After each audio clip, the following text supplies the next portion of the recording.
दोस्तों, आज birthday party से लेकर कॉलेज फेस्ट तक सभी तरह के फंक्शंस में एक चीज़ कॉमन नज़र आती है और वो है यंगस्टर्स के हाथों में रेड बुल के कैंस का होना। अब जैसा कि आप लोग जानते ही होंगे कि रेड बुल एक पॉपुलर एनर्जी ड्रिंक है जो कि पिछले काफ़ी समय से इस मार्केट का लीडर बना हुआ है। लेकिन आपको जानकर बेहद हैरानी होगी कि आज रेड बुल सिर्फ एक एनर्जी ड्रिंक बनाने वाली कंपनी ही नहीं बल्कि 2 formula 1 teams, 5 professional football clubs और एक आइस हॉकी टीम की भी मालिक है। तो फिर चलिए जानते हैं इस कंपनी की शुरुआत कैसे हुई थी और किन स्ट्रेटजी को फॉलो करके आज यह कंपनी कामयाबी की बुलंदियों को छू रही है। तो दोस्तों, रेड बुल की शुरुआत साल 1976 में थाईलैंड के अंदर हुई थी, जहां चेलियो युविद्या नाम के एक लोकल बिजनेसमैन ने इसे मार्केट में इंट्रोड्यूस करवाया था। दरअसल उन दिनों थाईलैंड में एक जापान की एनर्जी ड्रिंक लिकोविरोन डी काफ़ी फेमस हुआ करती थी, जो कि लोगों को एक दवाई की बोतल में मिला करती थी। ये एनर्जी ड्रिंक काफ़ी ज़्यादा महंगी थी, जिसकी वजह से इसे सिर्फ अमीर लोग ही खरीद पाते थे और इसी के चलते चेलियो के मन में यह विचार आया कि क्यों ना एक ऐसी एनर्जी ड्रिंक बनाई जाए जिसे अमीर ही नहीं बल्कि गरीब लोग भी आसानी से खरीद सके। अब जो कि चेलियो बैंकॉक के अंदर अपनी खुद की एक फार्मास्यूटिकल कंपनी चलाया करते थे, तो फिर ऐसे में उन्होंने बड़ी आसानी से लिकोविरोन डी के फॉर्मूला में थोड़ी बहुत फेरबदल करके एक नई एनर्जी ड्रिंक तैयार कर दी और उस एनर्जी ड्रिंक का नाम उन्होंने क्रेटिंग दहिंग रखा था, जहां पर क्रेटिंग का मतलब लाल यानी कि रेड और दहिंग का मतलब बुल होता है। चेलियो की यह नई ड्रिंक सस्ती होने के साथ ही स्वाद में भी काफ़ी अच्छी थी, जिसके चलते लॉन्च होने के कुछ समय बाद ही ये थाईलैंड के अंदर पॉपुलर होने शुरू हो गई।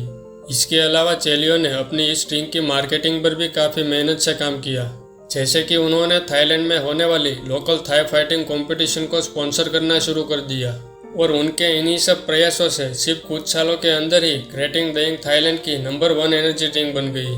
अब यूँ तो यह ड्रिंक अपनी लोकल मार्केट में ऑलरेडी काफ़ी पॉपुलर हो चुकी थी, लेकिन फिर भी साल 1982 इसके लिए सबसे बड़ा टर्निंग पॉइंट साबित हुआ।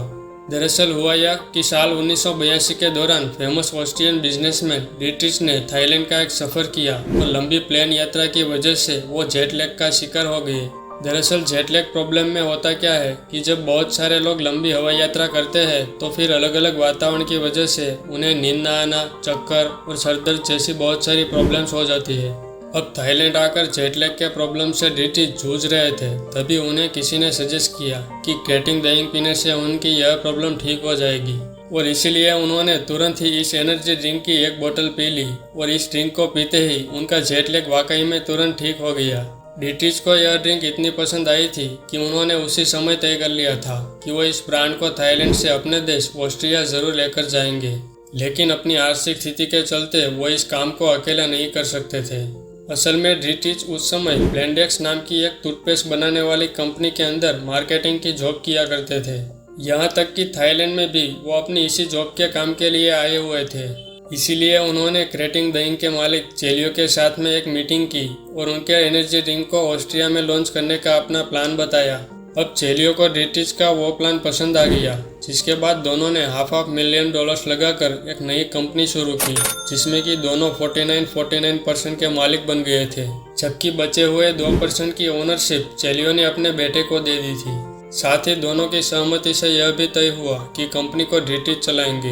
अब यह डील होने के बाद से ड्रिंक के टेस्ट को बढ़ाने के लिए इसमें कार्बोनेट वाटर को ऐड किया गया, जबकि बाकी के फॉर्मूला को चेलियो ने लगभग सेम ही रखा था। और इस तरह से सब कुछ सेट हो जाने के बाद से साल 1987 में इन्होंने क्रेटिंग दहिंग को रेड बुल नाम देकर ऑस्ट्रिया के अंदर लॉन्च कर दिया और लॉन्च के समय ही रेड बुल को red bull gives you wings नाम का वो स्लोगन भी दिया गया, जो कि आज भी वर्ल्ड फेमस है। अब यहाँ पर आपकी जानकारी के लिए हम बता दें कि इसको रेड बुल नाम इसलिए दिया गया ताकि इंटरनेशनल मार्केट में इसे आसानी से पहचाना जा सके। अब जो कि उस समय ऑस्ट्रियन मार्केट के अंदर रेड बुल का कोई भी कॉम्पिटिटर नहीं था, इसीलिए यह ड्रिंक लॉन्च होते ही मार्केट में सुपर हिट साबित हो गई और कंपनी ने अपने पहले ही साल में 1 मिलियन यानी कि 10 लाख से भी ज़्यादा कैंस बेच डाले। हालांकि रेड बुल की शुरुआत बहुत ही ज़बरदस्त हुई थी, लेकिन उस समय कंपनी को कई तरह की मुश्किलों का सामना भी करना पड़ा। दरअसल रेड बुल को काफ़ी तेज़ी से ग्रो करता हुआ देखकर कुछ दूसरी कंपनीज उनके विरोध में खड़ी हो गई थी। यहाँ तक कि जर्मनी के अंदर तो इस एनर्जी ड्रिंक को पूरी तरह से बैन भी कर दिया गया था। साथ ही मार्केट में ये अफवाह फैलाई जाने लगी थी कि रेड बुल सेहत के लिए बहुत ही ज़्यादा हानिकारक है। असल में रेडबुल के अंदर टोरिन नाम का एक कंपाउंड मिलाया जाता है जो कि इंसान की बॉडी में एक एनर्जी बूस्टर की तरह काम करता है, जिसे लैब के अंदर सिंथेटिक तरीके से बनाया जाता है। हालांकि अफवाहों और विवादों आदि के बावजूद भी रेडबुल समय के साथ में लगातार ग्रो करता रहा, क्योंकि कंपनी के फाउंडर डीट्रिच को पहले से ही मार्केटिंग में महारत हासिल थी और वे अच्छी तरह से जानते थे कि विवादों और अफवाहों का इस्तेमाल अपने फायदे के लिए कैसे किस तरह से किया जाता है। अब वैसे अगर देखा जाए तो रेडबुल की सफलता के पीछे सबसे अहम रोल मार्केटिंग का ही है, क्योंकि रेडबुल एक ऐसी कंपनी है जिसके मार्केटिंग करने का तरीका शुरुआत से ही काफ़ी अलग रहा है और यह कंपनी अपने रेवेन्यू का सबसे बड़ा हिस्सा मार्केटिंग पर ही खर्च करती है। दरअसल रेडबुल ने शुरुआत से ही ऐसे यंगस्टर्स को अपना निशाना बनाया जो कि पार्टीज और एडवेंचर्स करना पसंद करते हैं,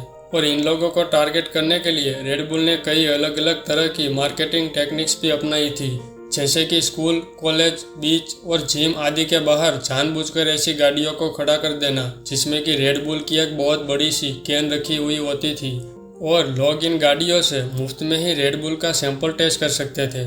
इसके अलावा यंग लोगों के पार्टीज में फ्री रेडबुल कैंस को बंटवाना और पार्टीज को स्पॉन्सर करना भी इस कंपनी की मार्केटिंग का हिस्सा था। और इतना ही नहीं, रेडबुल ने कई तरह के स्पोर्ट्स जैसे wind surfing, Cliff diving, rock climbing और फार्मूला 1 आदि को स्पॉन्सर करना भी शुरू किया था, क्योंकि यंगस्टर्स को सबसे ज़्यादा दिलचस्पी इसी तरह के स्पोर्ट्स में हुआ करती थी। और इन सभी तरीकों से रेडबुल बहुत ही कम समय में यंगस्टर्स के बीच में काफ़ी ज़्यादा पॉपुलर हो गया और इसकी सेल्स बेहद तेज़ रफ्तार से ऊपर की तरफ बढ़ती गई। यहाँ तक कि शुरुआत में जहाँ रेडबुल पूरे साल में मुश्किल से 1 मिलियन कैंस ही बेच पाती थी, वहीं 1997 तक आते आते ये हर रोज़ 1 मिलियन से भी ज़्यादा कैंस को सेल करने लगी थी। इसके अलावा जहाँ दूसरी कंपनियाँ किसी एक बड़े स्टार खिलाड़ी को अपना ब्रांड एम्बेसडर बनाकर उससे अपना प्रोडक्ट प्रमोट करवाती थी, वहीं रेडबुल ने सोचा कि सिर्फ एक खिलाड़ी को पैसा देने से अच्छा क्यों ना एक पूरी टीम को ही खरीद लिया जाए और फिर उस टीम के सभी प्लेयर्स से अपने ब्रांड को प्रमोट करवाया जाए। और यही सोचकर कंपनी ने कई अलग अलग स्पोर्ट्स टीम्स को खरीद लिया,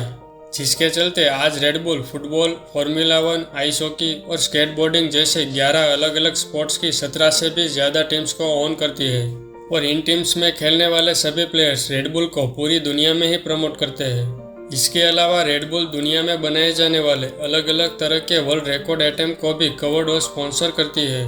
वैसे आपको जानकर बेहद हैरानी होगी कि साल 2022 में रेडबुल ने 11.5 बिलियन कैंस बेची थी, जो कि अपने आप में एक वर्ल्ड रिकॉर्ड है। और आज इस कंपनी का रेवेन्यू $18 बिलियन के आंकड़े को भी क्रॉस कर चुका है। साथ ही कंपनी के को फाउंडर व सीईओ डीट्रिच आज फोर्ब्स की वर्ल्ड बिलियनर के लिस्ट में 56वें स्थान पर मौजूद है। बाकी दोस्तों, आज की हमारी इस वीडियो में तो बस इतना ही था। यह वीडियो आपको कैसी लगी ये हमें आप कमेंट करके ज़रूर बताएं और चैनल पर नए हो तो इसे सब्सक्राइब करना ना भूलें। आपका बहुमूल्य समय देने के लिए धन्यवाद।